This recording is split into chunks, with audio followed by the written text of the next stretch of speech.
So this could go in the anti-Bob section, but I put it in the Y Mark section of Stewart for Liberty. It is Y Mark for Republicans. Because for the first time in a long time, you actually have a nice, forceful conservative on the ballot. That is odd. Mark Stewart Greenstein. It's not Bob Stefanowski, who doesn't understand conservatism. Interestingly, it could have been Joe Markley, who does. And had he been the Republican nominee, you might not have seen me in this race. Lumage was pretty good too. He's not as nice, but he is forceful and principled. I'm exceptionally principled. I haven't wavered on more than one issue in 22 years. And the only issue on which I've changed, immigration, it's because the situation has changed on us. So here is steadfast. Here's somebody who actually votes and doesn't put it off for 16 years.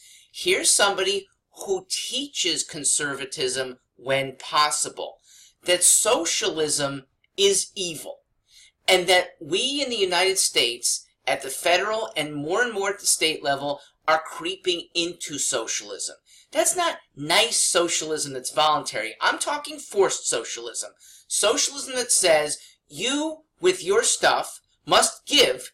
That's not giving. That is, we must take, because we're the government who must take to somebody who has not saved as well, blows their money on stuff, doesn't want to work, doesn't want to train themselves to work better. And you, who have done things right, are required to help that person. No.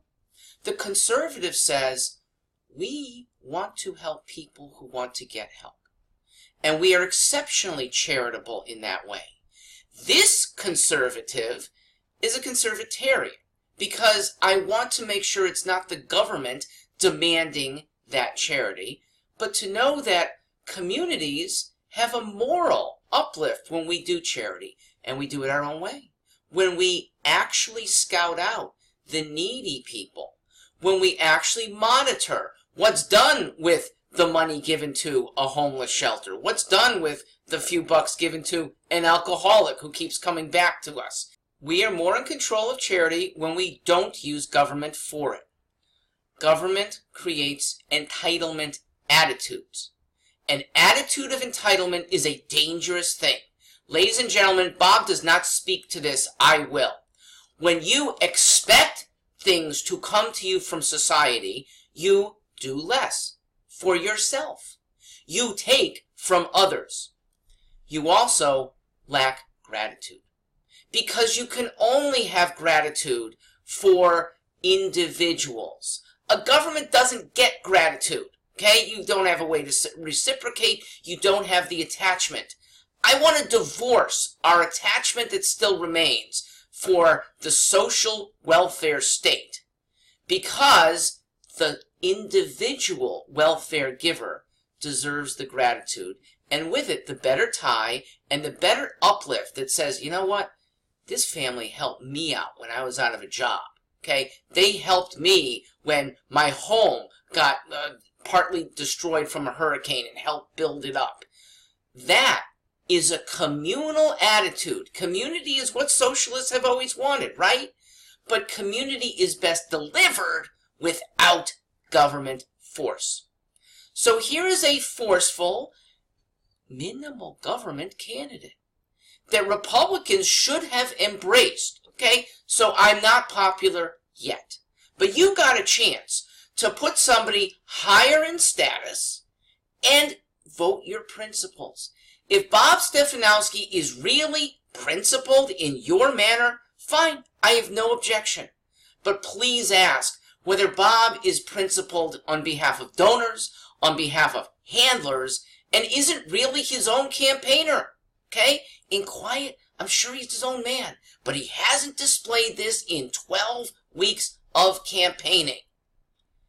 You had a beautiful platform, Bob, to help roll back forced socialism.